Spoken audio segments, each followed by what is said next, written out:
April 1st, 1970, Cambodia, War Zone C, just across the border from South Vietnam. The same jungle that sheltered the Viet Cong 9th Division. The same territory where Firebase Gold fought at Soi Tre 3 years earlier. The ground belongs to the enemy, has for years. Base camps, sanctuaries, supply routes. The communists own this land, but now the Americans are here, deep inside enemy territory, establishing fire bases to disrupt NVA operations and support infantry sweeps. Firebase Illingworth sits on a small rise in the jungle, named after a soldier killed earlier in the war. A temporary position, occupied for days, then abandoned when operations shift elsewhere. Nothing permanent, nothing worth dying for except the mission and the men.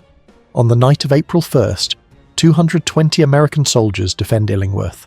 Artillery crews, infantry, a tank platoon. They are undermanned, under-equipped, surrounded by thousands of NVA troops who know the Americans are there, who have been watching, planning, preparing. At 02:15 hours, 400 North Vietnamese soldiers will launch a coordinated assault on Firebase Illingworth. They will attack with rockets, mortars, satchel charges, and human wave tactics. They expect to overrun the firebase in minutes, annihilate the defenders, seize American artillery pieces, claim a propaganda victory. What they encounter instead is Private First Class Dwight Birdwell, a tank driver who becomes a one-man army when his tank is destroyed, who fights for hours with burns covering his body, who single-handedly stops NVA soldiers from penetrating the perimeter, who refuses evacuation, who keeps fighting until the dawn. Birdwell will receive the Medal of Honor for his actions that night, but he is not alone. Every soldier at Illingworth fights with courage beyond measure. Artillery crews fire their howitzers until the tubes melt. Infantry hold the wire against overwhelming assault the firebase holds, through willpower and firepower. By dawn, the NVA withdraw, leaving over 100 dead. The Americans suffer casualties, but the line never breaks. This is Firebase Illingworth, April 1st, 1970. The night 220 Americans told 400 attackers number March 29th, 1970. Operation Tuan Thang, 43 is underway.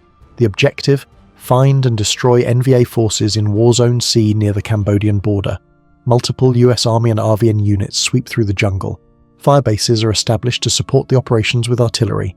2nd Battalion, 8th Cavalry, 1st Cavalry Division receives orders to establish a firebase. The location is a slight elevation in the jungle, not a hill, just higher ground, perhaps 10 meters above the surrounding terrain, enough to provide observation and fields of fire. Coordinates Whiskey Tango 849637. The firebase will be designated Illingworth after Specialist 4 John Illingworth, a soldier from the battalion killed in action on February 11th, 1970. 19 years old, from California, dead in an ambush. His name will mark this firebase. His memory will be honoured here. The site is approximately 19 kilometres inside Cambodia, deep in enemy territory. The nearest friendly firebase is 8 kilometres away, too far for mutual support. No ground reinforcements can arrive quickly. Illingworth will be isolated, vulnerable, but necessary to provide artillery coverage for infantry sweeps searching for NVA base camps and supply caches. March 29th, 0800 hours, helicopters airlift troops and equipment to the site. The insertion is unopposed, no ground fire. The jungle appears empty, but intelligence reports indicate significant NVA presence in the region. The communists are watching, learning, planning. Battery C 2nd Battalion 19th Artillery arrives first. 3155mm howitzers. The just big guns. Long range, heavy hitting. Each howitzer weighs nearly 6,000 kilograms. Moving them requires CH-47 Chinook helicopters. The big twin rotor birds carry the guns slung beneath in cargo nets. They land. Ground crews unhook the weapons. The choppers lift off for the next load. The artillery battery commander is Captain George Hurt. He walks the clearing selecting gun positions. The 3 howitzers are positioned in a triangle in the centre of the firebase. This provides 360-degree coverage. Any direction can be engaged. The guns face outward, ready. The crews begin preparing positions, digging gun pits, not deep. The ground is hard, rocky in places, progress is slow, but even shallow pits provide some protection and stable platforms for the trails. Ammunition is unloaded from helicopters. One 5.5mm shells weigh 43 kilograms each. 2 men carry each shell. They stack them in organised piles near each gun, hundreds of rounds. The battery brings enough ammunition for sustained fire missions, but not for extended combat. More will need to be flown in if serious fighting develops. Infantry security arrives. Alpha Company, 2nd Battalion, 8th Cavalry, approximately 120 men commanded by Captain James Hobson. These are experienced soldiers, veterans, most on 2nd or 3rd tours. They know the jungle, they know the enemy. They begin establishing defensive positions immediately. The perimeter is laid out, roughly circular, approximately 150 meters in diameter. Small for a firebase, tight. Every position is close to the center. The artillery, no depth to the defense. If the perimeter is penetrated, the guns are immediately threatened. Foxholes are dug. 2-man positions. The soldiers use entrenching tools. Hack at the hard ground. Dig down 30 centimeters, 40. Enough for cover from small arms and shrapnel. The soil removed is piled in front, creates a small parapet. Minimal but helpful. Between foxholes, positions for machine guns. M60 positions covering the approaches. The guns are sighted to create interlocking fields of fire. Every avenue of approach is covered by at least 2 weapons. Standard defensive doctrine. The machine gun crews dig deeper positions. Space for ammunition boxes, spare barrels, water for cooling. Wire is strung. Concertina wire forms a barrier around the perimeter. The engineers unroll the wire, secure it to metal stakes driven into the ground. The wire forms 3 strands, not extensive, not a major obstacle, but enough to slow attackers, force them to bunch up cutting through, create killing zones. Trip flares are positioned beyond the wire, M49 trip flares connected to tripwires. If enemy soldiers trigger the wire, the flare ignites. Bright magnesium light illuminates the area, alerts defenders, simple but effective early warning. Claymore mines face outward. M18 A1 claymores. These A. Curved plastic devices contain 700 steel balls embedded in C4 explosive. When detonated, the balls spray outward in a 60-degree arc, devastating against personnel at 50 meters. The mines are positioned to cover likely assault routes. Electrical firing wires run back to foxholes. Defenders can trigger the mines manually when enemy soldiers are in the kill zone. Additional support arrives throughout the day. Headquarters personnel, forward observers, communication specialists, medical personnel, supply troops. The firebase population grows to approximately 220 personnel total. Artillery, infantry, support. Everyone has a job. Everyone is needed. A mechanized platoon arrives. 5 M113 armoured personnel carriers from Troop A, 2nd Squadron, 11th Armoured Cavalry Regiment. Each APC mounts a 50 caliber machine gun. The vehicles carry infantry squads. The APCs position around the perimeter mobile strongpoints. More importantly, 2 M48 Patton tanks arrive. Heavy armour, serious firepower. The tanks are from Troop E, 2nd Squadron, 11th Armoured Cavalry Regiment. Sergeant John Skibby commands 1 tank. His driver is Private First Class Dwight Birdwell, 20 years old, from Oklahoma, drafted, trained as tank driver, competent, reliable, unknown. He will become famous this night. The other tank is commanded by Sergeant Leonard Patterson. 4 crew total, driver, gunner, loader, tank commander. Both tanks are combat veterans. Scarred armour, worn tracks, but functional, ready. The tanks position at opposite sides of the perimeter, east and west, maximum coverage. Each M48 mounts a 90mm main gun, effective against bunkers, buildings, massed troops. The coaxial 7.62mm machine gun provides suppressive fire. The cupola-mounted 50 caliber gives the tank commander independent firepower. Each tank is a weapon system capable of stopping company-sized assaults. The crews perform maintenance, check systems, load ammunition, 90mm shells, machine gun belts, 50 caliber rounds. They fill fuel tanks, top off oil, grease fittings. The tanks must be ready. In a firebase this isolated, the tanks may be the difference between holding and being overrun. By March 30th, Firebase Illingworth is operational. The howitzers are registered. Test fires confirm accuracy. Infantry positions are prepared. The wire is up. Communications connect to division headquarters and supporting units. The firebase begins its mission. Artillery fires in support of infantry sweeps in the surrounding jungle. For 2 days, operations proceed normally. The howitzers fire missions. Helicopters bring ammunition and supplies. Infantry patrols probe the nearby jungle looking for enemy activity. Light contact, a few snipers, nothing major. The NVA are in the area but avoiding contact. This is normal. The enemy watches, waits, plans, intelligence reports. Indicate significant NVA presence in the region.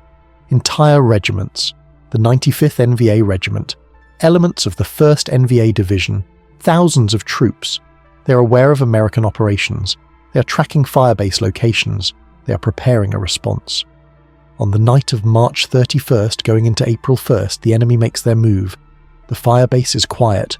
Most soldiers sleep in foxholes or inside vehicles. Sentries man the perimeter. The artillery crews sleep near their guns. The night is dark, moonless. The jungle is a wall of blackness beyond the wire. 0 to 15 hours. Without warning, the world explodes. Rockets crash into the firebase. 122mm rockets. Chinese manufactured, Katyusha style. Multiple launch from positions in the jungle. The rockets scream in. They impact across the small perimeter. There is no warning, no time to take cover. The explosions are devastating. The command post bunker takes a direct hit. The structure collapses. Personnel inside are casualties. The battalion executive officer is killed. Radio operators are wounded. Communications are disrupted. Command and control is immediately compromised. One of the howitzers is hit. The shell lands in the ammunition stack. Secondary explosions detonate. 155mm shells cook off. Each explosion triggers more. The chain reaction lasts minutes. Shrapnel sprays across the firebase. The gun crew takes casualties. The howitzer is damaged. Mortars join the barrage. 82mm. The rounds are closer, more accurate. They walk across the defensive positions. Foxholes take direct hits. Infantry are killed or wounded before the ground assault even begins. Private First Class Dwight Birdwell is asleep inside his M48 tank when the barrage starts. The explosions wake him. He feels the impacts through the tank's armor. He knows what is happening. This is not harassment fire. This is preparation for assault. Ground attack is coming. Birdwell moves to his driver position. Not to drive. The tank is not going anywhere in darkness inside a firebase. But the driver position puts him at the controls. Ready. His crewmates scramble to their stations. Tank Commander Sergeant John Skibby climbs into the cupola. The gunner and loader take positions. The tank is combat ready in seconds. Through the vision blocks, Birdwell sees chaos. The firebase is being torn apart. Explosions everywhere. Fires burning. Smoke obscuring everything. Then the barrage lifts. Sudden silence. More ominous than the explosions. Everyone knows what comes next. 0 to 30 hours. The ground assault begins. 400 North Vietnamese soldiers charge from the jungle on multiple sides of the firebase. They emerge screaming. Whistles blow, bugles sound. They wear khaki uniforms, pith helmets, carry AK-47s, RPG launchers, satchel charges. This is coordinated infantry assault, professional rehearsed. They have done this before. The Americans respond instantly. Machine guns open fire, M60s roar, tracers arc toward the attackers. Riflemen shoot at muzzle flashes. The volume of fire is immediate and intense, but the NVA keep coming. They charge through the fire, accept casualties, keep advancing. The 2 M48 tanks open fire. The 90mm main guns fire high explosive shells into the massed attackers. Each explosion kills multiple soldiers. The coaxial machine guns fire 7.62mm rounds continuously. The cupola 50 calibers add their weight. Each tank is a fortress, a weapon system that can stop platoons. Sergeant Skibby directs fire from the cupola. He identifies targets, calls to the gunner. The main gun fires, reloads, fires again. The noise inside the tank is deafening. The concussion from the main gun rocks the vehicle. Spent shell casings clang on the turret floor. The loader works frantically. Grab shell, load, fire, repeat. Birdwell watches. Through the driver vision blocks. Limited view, but enough to see the battle. NVA soldiers are everywhere. Running toward the wire, throwing satchel charges, firing RPGs. Some are cut down. Others reach the perimeter. The defensive line is under tremendous pressure. 0 to 45 hours. Disaster strikes. An NVA soldier with an RPG launcher gets close to Skibby's tank. He fires from perhaps 20 meters. The rocket-propelled grenade streaks toward the tank. It impacts the turret. The shaped charge penetrates the armor. The jet of superheated metal and gases enters the crew compartment. The explosion inside the tank is catastrophic. The ammunition storage detonates. 90mm shells cook off. The tank becomes an inferno. Flames shoot from every opening. The heat is incredible. Over 1,000 degrees. Sergeant Skibb is killed instantly. The gunner and loader die in the explosion. Birdwell, in the driver compartment separated by a firewall, survives the initial blast, but he is trapped in a burning tank. Flames surround him. The heat is unbearable. He cannot stay inside. He will cook alive. Birdwell opens the driver hatch, climbs out. His uniform is on fire. His hands are burned. His face is burned. The pain is excruciating. He rolls on the ground, trying to extinguish the flames. Other soldiers help. They throw dirt on him, beat out the fire. He is alive but severely wounded. Burns cover 30% of his body. Most men would seek medical treatment, would allow themselves to be evacuated. Birdwell does not. He sees NVA soldiers approaching the burning tank. They are trying to penetrate the perimeter at this point. The tank's destruction created a gap in the defences. The enemy is exploiting it. Birdwell picks up a rifle from a wounded soldier, an M16.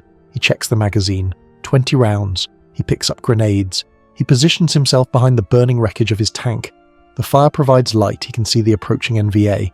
They cannot see him backlit by flames. Advantage. He opens fire, single shots, aimed, controlled.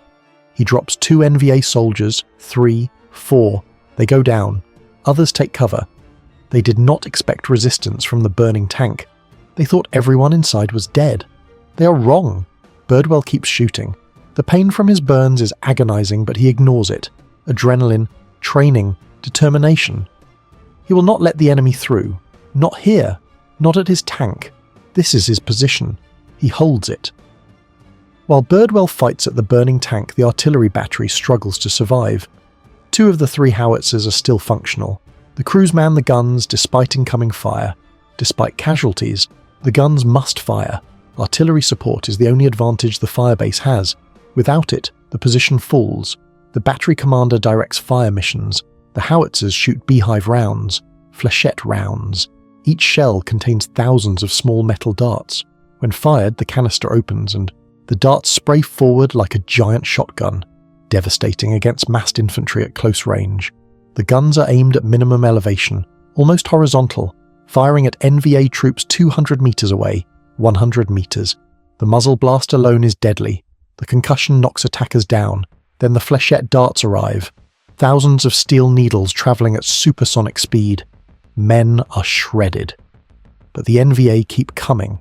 They charge through the beaten zones, accept horrific casualties, get close, throw satchel charges. 1 charge lands near a gun position. It detonates.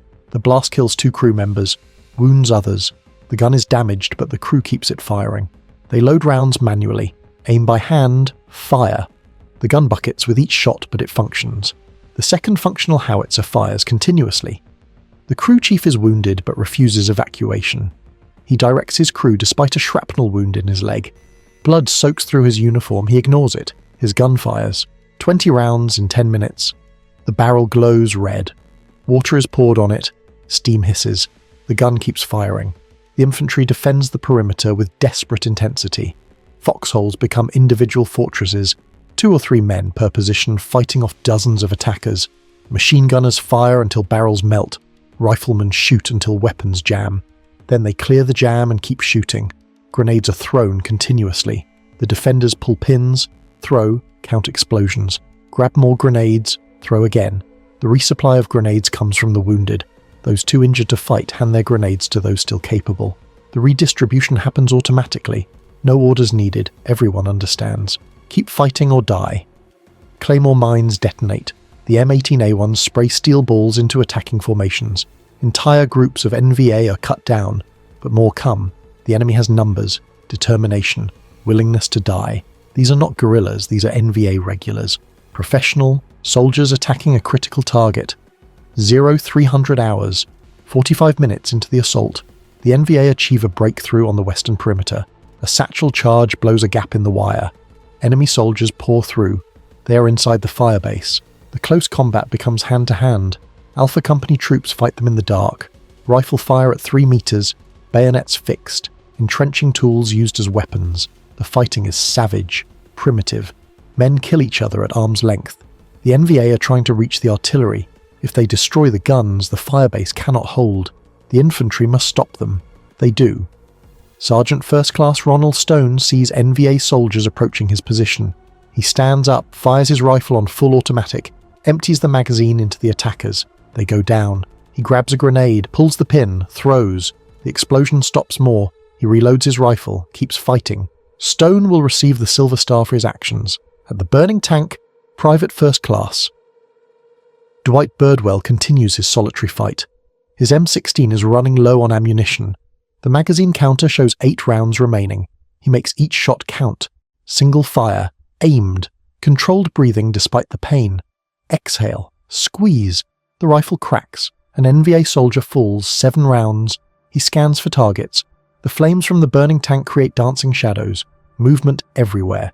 Some real, some illusion. He must identify actual threats. 2 NVA soldiers are moving along the wire trying to flank his position. They think they are hidden. They are not. Birdwell can see them silhouetted against the fire. He aims, fires twice. Both soldiers drop. 5 rounds left. The pain from his burns is excruciating. Every movement tears damaged skin. His hands are the worst. The skin is charred, blistered. Some areas are 3rd-degree burns. Nerve damage makes his fingers stiff.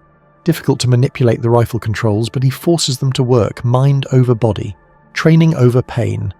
He will not stop fighting because of wounds. A medic tries to reach him again, crawling through the chaos, dodging fire.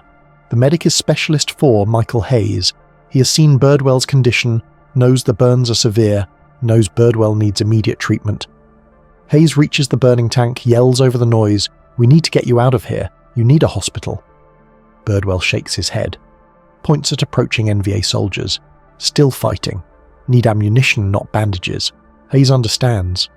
He pulls magazines from his own vest, throws them to Birdwell, adds grenades, M26 fragmentation grenades, 4 of them. Birdwell nods thanks. Hayes retreats to safer position. He will try again later to evacuate Birdwell.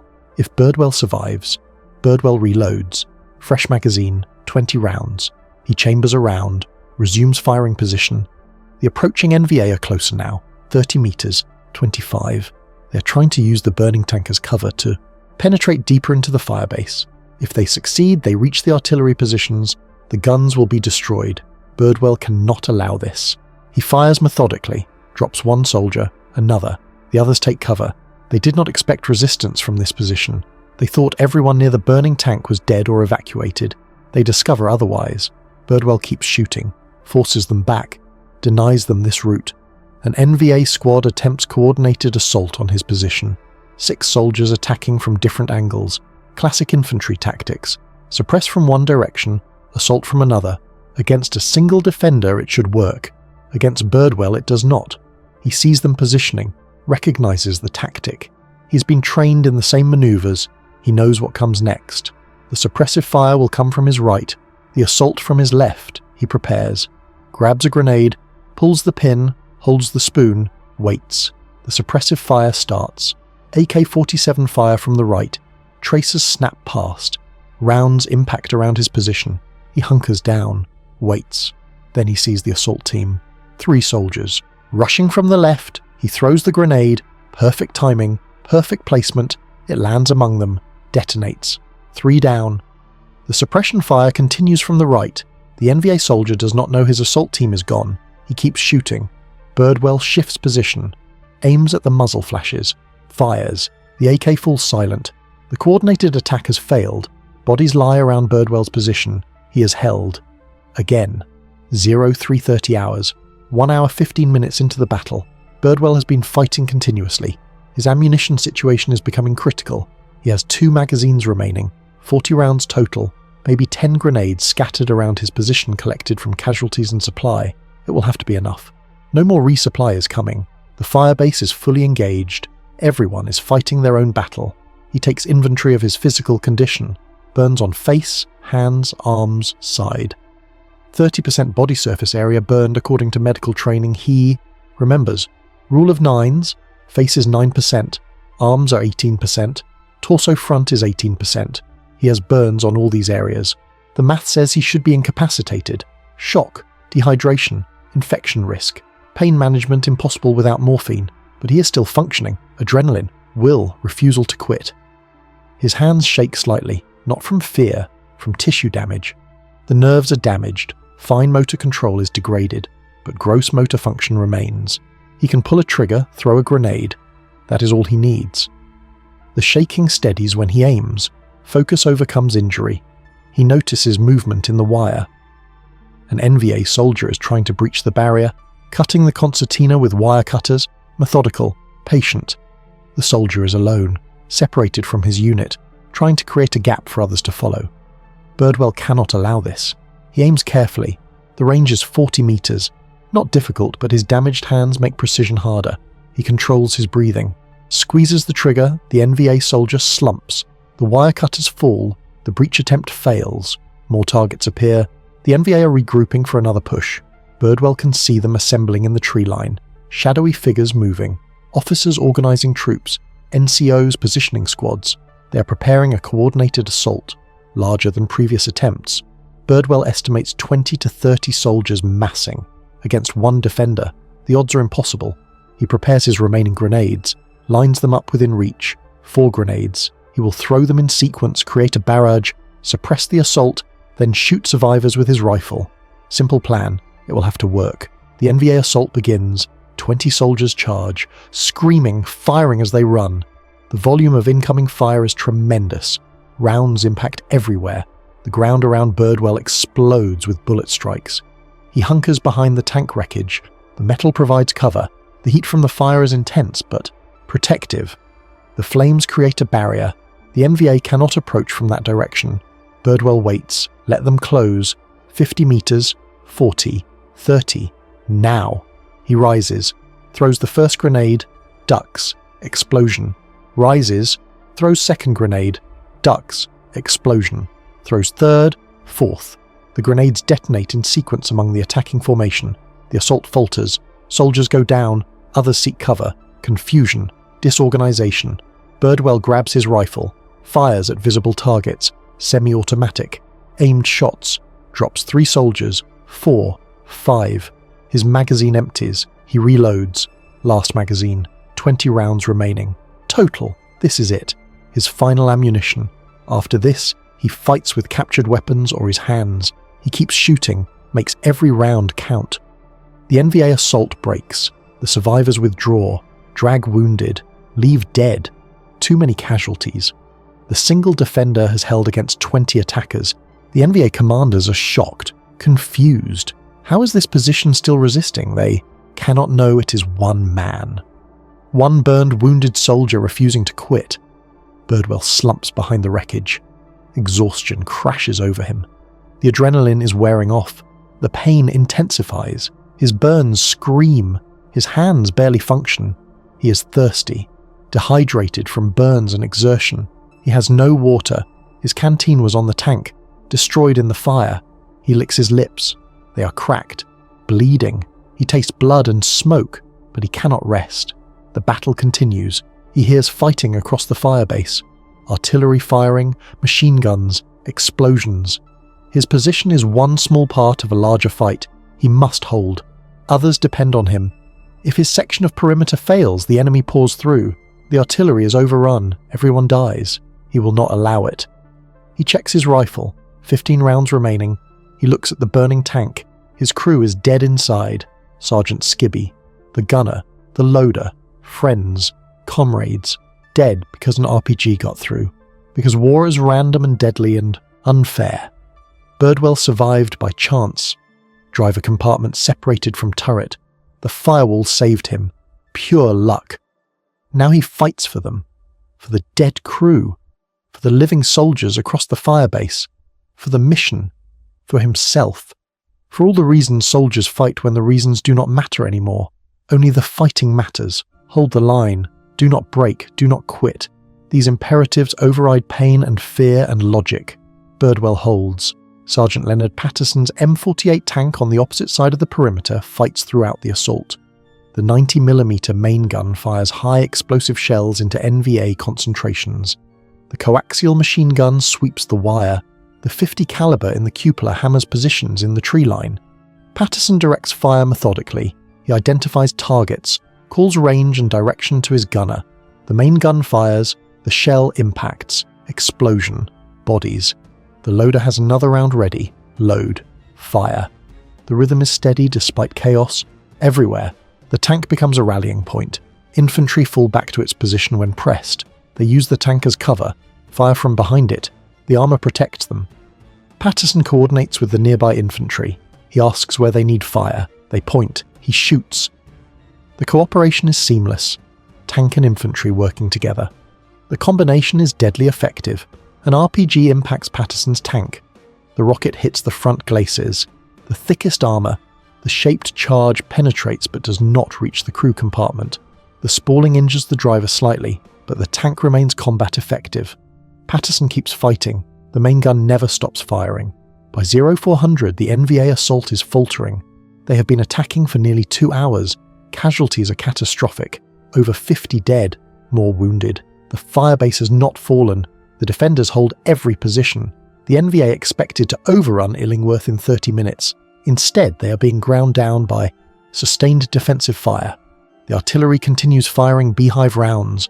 The flechette darts tear through attack formations. The infantry machine guns maintain fire. The one functional tank hammers enemy concentrations. The combination is insurmountable. The NVA cannot advance through it. Command and control on the NVA side breaks down. Officers are dead. NCOs are casualties. Small units find themselves isolated, leaderless. Some continue attacking by momentum. Others begin withdrawing. There is no coordinated effort anymore. Just scattered groups fighting or fleeing. The defenders sense the change. The pressure decreases. The volume of incoming fire drops. The assault waves are thinner, smaller, less organized. The Americans increase fire, pour it on. Machine gunners fire longer bursts. Artillerymen shoot faster. Push the enemy back, break them. 0430 hours. The NVA begin general withdrawal, not ordered, spontaneous. The soldiers have endured enough. The firebase cannot be taken. Continuing the attack is suicide. They melt back into the jungle, carrying wounded when possible, leaving dead behind. The assault has failed. The Americans do not pursue. They lack the strength. Casualties are significant. Ammunition is depleted. The defenders are exhausted. They hold positions and let the enemy go. The goal is survival, not annihilation. The firebase stands. That is victory enough. 0600 hours. First light. The firebase is a ruin. Smoke rises from burning vehicles. Shell craters pock the ground. Equipment is scattered. The command post is destroyed. One tank is a burned hulk. Wire is torn. Defensive positions are shattered. But the American flag still flies. The position was held. American casualties. 24 killed, 54 wounded. Significant losses from a garrison of 220. Over 1/3 casualties. But the line never broke. The NVA never penetrated to the artillery. The mission was accomplished despite the cost. NVA casualties. Over 100 confirmed dead on the battlefield. Actual losses likely higher. Many wounded were dragged away during withdrawal. Blood trails lead into the jungle. Intelligence estimates total NVA casualties at 150 to 200. The 95th NVA Regiment has been bloodied. They will not attack another firebase for months. Equipment losses: one M48 tank destroyed, one howitzer damaged beyond field repair, multiple vehicles damaged. Ammunition expended is enormous. Thousands of artillery shells, machine gun rounds, grenades. Resupply will take days. The dead are collected, identified, prepared for evacuation. The ritual is solemn. Each body is treated with respect. Possessions are gathered, letters, photographs, dog tags, the personal effects that will be sent to families. The survivors do this work with reverence. These were friends, brothers, comrades. The wounded are evacuated by helicopter as soon as light permits. Medevac. Birds land continuously. UH-1, Hueys with red crosses. They take the critical casualties first, then the serious. Finally, the walking wounded. The process takes hours. Some wounded refuse evacuation until the more seriously injured are out. the bond between soldiers. Private First Class, Dwight Birdwell is among the wounded. His burns require immediate treatment. The medics insist he evacuate. He has fought for 4 hours with 30% of his body burned. He has killed over 24 enemy soldiers. He held his position when the tank was destroyed. He prevented breakthrough at a critical point. The medics want him evacuated immediately. Birdwell refuses. Not until everyone else is out, the medics argue. Birdwell is firm. Others need the helicopters more. His burns are painful but not immediately life-threatening. He will wait. The medics give up. They treat his burns as best they can. Wrap them in bandages. Give him morphine for pain. He sits by the ruins of his tank and waits. By mid-morning, all critical casualties are evacuated. Birdwell finally agrees to leave. He boards a helicopter. As it lifts off, he looks down at Firebase Illingworth, at the burning wreckage, at the bodies still being collected, at the soldiers who held. He salutes. The crew chief sees, returns the salute. The helicopter flies east toward medical facilities. Birdwell will spend months in hospitals recovering from his burns. He will undergo multiple surgeries, skin grafts, physical therapy. The pain will be constant, but he will survive. And on October 15th, 1973, President Richard Nixon will present him with the Medal of Honor for his actions at Firebase Illingworth. The citation will read in part, "Despite severe burns to his face, hands and side, refused medical attention and continued to fight. Firebase Illingworth is reinforced after the battle. Additional infantry arrive. Engineers strengthen defences. The damaged howitzer is replaced." The artillery continues its mission supporting operations in the area, but the firebase is abandoned within days. The tactical situation changes. Units redeploy. Illingworth is no longer needed. The position is dismantled. Equipment is flown out. The clearing returns to jungle. The 95th NVA Regiment withdraws to sanctuaries in Cambodia. They have lost a battalion worth of troops, over 150 casualties. Their offensive capability is diminished. They will spend weeks recovering, replacing losses. The regiment learned a harsh lesson. American firebases are difficult targets. The cost of attacking them is high, sometimes prohibitively high. For the soldiers who fought at Illingworth, the battle becomes a defining moment. They held against overwhelming odds. They suffered casualties but never broke. They proved that determination and firepower can overcome superior numbers. The memory stays with them, the knowledge that when tested they did not fail. The awards are distributed. Dwight Birdwell receives the Medal of Honor. Sergeant Ronald Stone receives the Silver Star. Many others receive Bronze Stars with V-Device for Valor. Distinguished Service Crosses, Army Commendation Medals, Purple Hearts for the wounded. The recognition is deserved. Every man at Illingworth fought with courage, but the highest honour is not the medals. It is the respect of fellow soldiers, the nod, the quiet acknowledgement, the understanding among those who were there. They fought together. They held together. They survived together. That bond transcends awards. It lasts lifetimes. Firebase Illingworth reinforced lessons learned at Soi Tre and other firebase battles.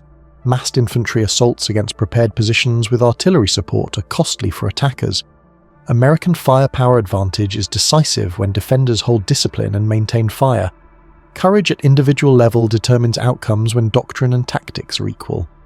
The battle also demonstrated the importance of combined arms, tanks working with infantry and artillery, each supporting the others. The tank provided mobile firepower and protection. The artillery delivered area suppression. The infantry held the line and fought close combat. Together they created a defensive system that could not be broken. Leadership at small unit level was critical. When the command post was destroyed, sergeants and lieutenants took charge of their positions. They made decisions without orders. They adapted to circumstances. They inspired their troops to keep fighting. The defense succeeded because junior leaders led. Logistics and ammunition supply determined capability. Illingworth fired thousands of rounds during the battle, artillery shells, tank ammunition, machine gun belts, rifle magazines. The consumption was enormous. Without adequate stockpiles, the defense would have failed. Victory depended on bullets as much as bravery. Finally, the battle showed that individual soldiers can make difference. Dwight Birdwell held one position, killed dozens of enemy soldiers, prevented breakthrough, one man, one rifle, one determination not to quit despite wounds and pain. His actions mattered. They changed the battle. They proved that heroes exist not in stories but in reality. April 1st, 1970. Firebase Illingworth. 220 Americans against 400 North Vietnamese. The odds favoured the attackers. Superior numbers, surprise, prepared assault plan. They should have won. Instead, they lost. Over 100 dead, more wounded, their attack broken, their regiment bloodied, the firebase held, the defenders prevailed. American losses were significant. 24 killed, 54 wounded, nearly 1/3 casualties. But the line never broke. The firebase never fell. The mission was accomplished. The difference was firepower and will. Artillery firing at point-blank range, tanks engaging infantry, machine guns cutting down attackers, riflemen holding foxholes against overwhelming assault, and men like Dwight Birdwell who refused to quit even when burned and wounded and every reason to seek shelter. Illingworth is less famous than other firebase battles. It lacks the drama of Khe San's siege, the controversy of Ripcord's evacuation, the casualties of Dak To. But for those who fought there, Illingworth was as real and deadly as any other battle. The fear was the same, the courage was the same, the cost was the same. The firebase was abandoned days later. The ground returned to jungle. No permanent marker shows where it stood. The only memorial is memory. The survivors remember. They tell the story. They ensure the 24 who died are not forgotten. They honour the fallen by living well, by remembering, by passing the story to the next generation. Dwight Birdwell carried his scars for the rest of his life. Burns that never fully healed. Pain that persisted for decades. But he also carried pride. He had been tested in the most extreme circumstances. He had not failed. He had fought when wounded. He had held when others might have fled. He had earned the Medal of Honor through actions that defined heroism. The night of April 1st, 1970, at Firebase Illingworth, 400 soldiers attacked 220 defenders. The attackers expected victory. They got defeat. The defenders expected to fight. They got more fight than they imagined. And in the morning, when the smoke cleared and the casualties were counted, the firebase still stood. The flag still flew. The line had held. That is the legacy of Firebase Illingworth. Not the most famous battle, not the biggest or longest, but one where ordinary soldiers did extraordinary things, where courage and firepower combined to achieve victory against odds, where men fought not for glory or medals but for each other, and the mission, and the simple determination not to be beaten. The jungle has reclaimed the firebase. The soldiers have scattered to civilian life or other postings. Time has dimmed the memory for those who were not there.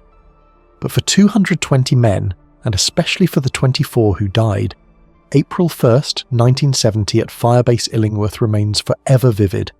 The night they stood, the night they fought, the night they won.